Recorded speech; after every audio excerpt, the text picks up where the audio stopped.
So what's up guys? So magandang araw sa ating lahat, no, sa mga kapwa ko trackers na nandito sa Europe at sa Canada at Saudi at Pinas, no, at sa buong lupalop ng mundo, no. So doon sa mga kapwa ko trackers dito sa Europe, yung topic natin ngayon ay pag-uusapan natin regarding sa taco, no. So hindi po ako talaga expert dito, pero based on our experience at saka sa napag-aralan namin, meron po kasing mga kapwa trackers tayo dito sa Europe na mga baguhan, na mga nagtatanong kung paano gamitin daw ang 13 hours shift at saka 15 hours shift. So tumawag po siya sa akin at nagtanong kung tama po ba ang ganitong at saka hindi lang po siya ang natawag, talagang marami po dun sa mga kapwa ko trackers na mga baguhan, mga nag-PM po sa akin, mga nag-send voice message. So tayo naman ay nagre-reply, no. So kung ano lang yung kaya natin na sasabihin at ituturo natin sa kanila. So ang topic natin ngayon ay yung 13 hours at 15 hour shift. So mga ka-trackers, ang 13 hour shift, walang problema, araw-araw gagamitin natin yan. Kahit sa isang linggo, walang problema. Pagka lumampas po ng isang minuto sa 13 hours, kahit 13 hours and 1 minute, yan ay automatic 15 hour shift na. So ngayon, kung ikaw ay malapit lang naman, ilang kilometro lang, huwag mo na sayangin mga ka-trackers. Kung 5 kilometers, 3 kilometers lang naman at lalampas ka ng 13 shift, dito pa lang, parking na tayo. Para hindi masayang yung 15 hour shift. Kasi gamit na gamit po yung 15 hour shift. Kapag dating na mga alanganin sa mga parking, at least meron ka pang 9 hour shift na matitira. Kapag meron kang 15, automatic yan, may 9 hour shift ka pa. Eh kung pumarking ka sa mga puwitan, at least 9 hours ka lang dyan. At unlike doon sa 11 hours ka, nakabalagbag ka, imaginein mo kung ano itsura ng truck mo pagising mo ng umaga. Tapos pumarking ka alas 10 ng gabi. So sana nakuha nyo yung punto ko, no. Pag pumarking kayo ng alas 10 ng gabi, tapos wala na kayong 15 hour shift, or siyempre maghihingi yun ng 9 hours rest lang kasi may 15 ka pa. Tapos nasapuitan kayo.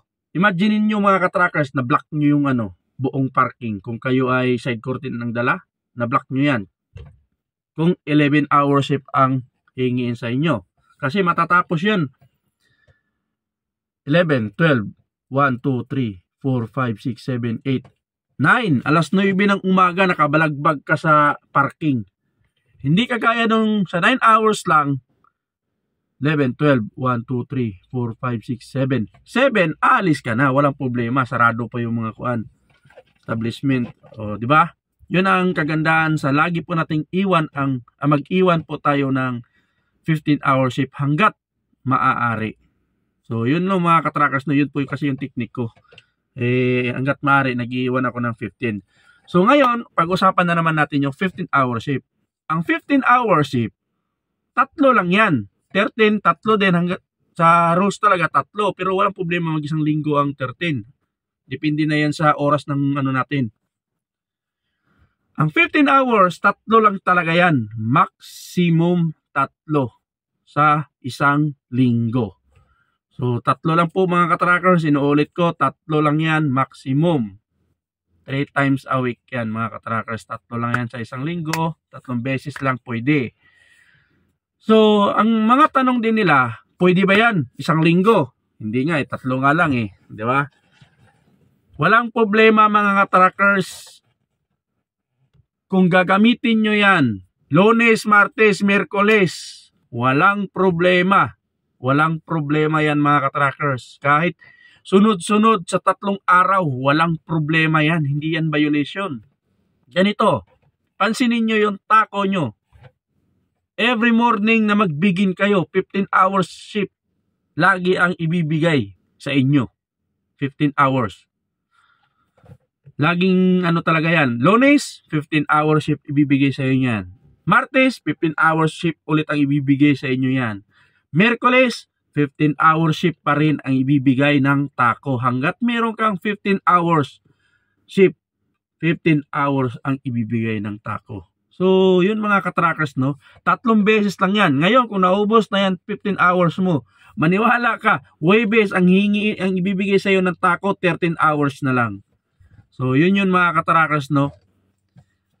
Kaya doon sa mga baguhan na mga nagtatanong na sinasabi nila bawal daw yung sunod-sunod yung 15 hours. So, hindi po bawal mga katrackers, no? Hindi po talaga bawal. Ngayon, mapapansin nyo naman, nakalista kayo, sabi nyo, nagamit nyo na yung 15 hours ng 3 beses. Pero bakit Huwebes, meron pa rin kayong 15 hours shift? So doon kasi sa bagong rules ng tako, kapag ikaw ay nakatambay ng 3 oras, walang putol yun, 3 oras, nag-aantay ka ng loading or unloading, inabot ka ng more than 3 hours, basta minimum 3 hours, ikaw ay mabibigyan pa rin ng 15-hour shift. So, yun yung mga katrackers, no? Doon sa mga baguhan na mga kapwa ko trackers, kung bakit magtataka kayo, sa listahan nyo, ganito kayo huminto, pero hindi nyo na alala yung tambay nyo na 3 hours. So, or more than 3 hours, basta minimum 3 hours. Kayo ay mabibigyan pa rin ng 15-hour shift. Search nyo rin si Kakonboy King, na-vlog niya na rin to. Napanood ko rin to sa kanya, nakita ko na to. Kapag kayo ay nabigyan ng 15-hour shift sa Huwebes, ibig sabihin doon sa Lunes or Martes, Merkules, ikaw ay nakatambay ng 3 oras. More than 3 hours. So, bibigyan ka pa rin ng 15-hour shift. Matik yun mga katrackers, no? Ngayon, doon na naman sa may nagtanong din. Regarding na naman tayo sa sa 10 hours driving. Bawal ba daw magkasunod ang 10 hours driving? So, mga katrackers, ang sagot po dyan ay hindi po bawal. Wala pong problema kahit ubusin mo yan ng Lunes, Martes. Walang problema magkasunod yan. Walang problema. Walang problema mga katrackers. Pwede yan magkasunod. Nasa iyo na yan. Pwede gamitin mga katrackers. Hindi po bawal. Wala pong bawal. So, ganito na naman. Mga katrackers, nagamit ko yung yung 10 hours driving. Friday at Saturday. So, nag-weekend na siya. Wala na ba daw siyang driving na 10 hours sa Lunes? So, mga katrackers, ang sagot dyan ay meron na naman. Kasi, na-end na po yung 144 hours in a week. So, yun mga katrackers, no? Yun yung, pag na-end mo na yung 44 hours a week, pag linggo nun, pag Monday nun, mabibigyan ka na ng 10 hours uli na driving. Dalawa na naman yun. So, ito na naman mga katrackers, share ko na naman sa inyo. First time nangyari sa akin to. Mula nung nandito ko sa Europe. First time. So, isi-share ko sa inyo na naman. Ako ay nagbigay ng linggo ng umaga. Again, ako ay nagbigay ng linggo ng umaga. So, baka magtaka kayo, kahit ako nagtaka ako kasi first time. So, ina-analyze ko kung bakit ito na lang ang nabigay sa akin na driving. Oras. Noong Sabado, ang naibigay sa aking oras ay 3 oras na lang. Mahigit paggising ko ng alas 5 ng madaling araw. So, nagtaka ako, bakit 3 oras na lang itong ko? Yun, tapos countdown pa.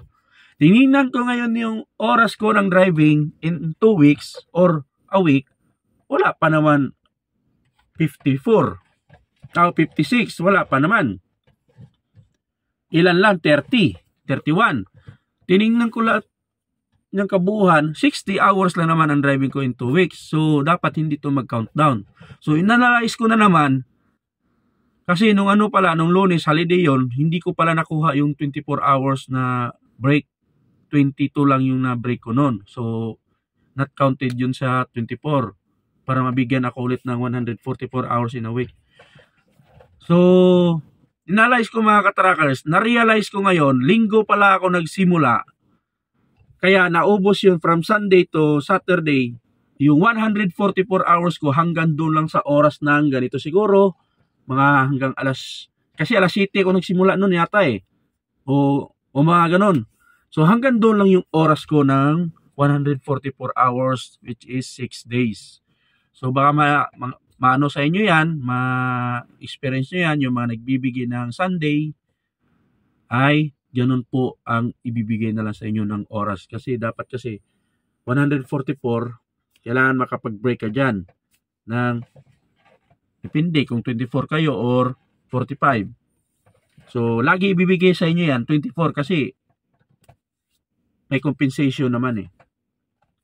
So yun mga katrackers, no, sana naintindihan nyo mga katrackers, no, sa mga nagtatanong doon sa driving kung pwede magkasunod or sa ship pwede magkasunod. Wala pong problema mga katrackers, pwede po magkasunod. Pwede magkasunod. So yun lang mga katrackers, no, at sana ay naintindihan nyo yung paliwanag ko doon sa mga kapwa katrackers na bago. At hanggang dito na lang yung video natin. Ingat po tayo lagi sa bawat biyahe natin mga katrackers, no. So walang problema ngayon dahil summer na. So again, ingat po tayo lagi sa bawat biyahe natin. Kita-kits po tayo sa mga parkingan. So ang ruta ko lagi ay Poland, Germany, Sweden, Denmark. So yan lang po lagi ang ruta ko. Netherlands, Belgium, yan. May France din kami, ganun pa rin. So maraming salamat sa inyong lahat mga katrackers. Hanggang dito na lang yung vlog ko.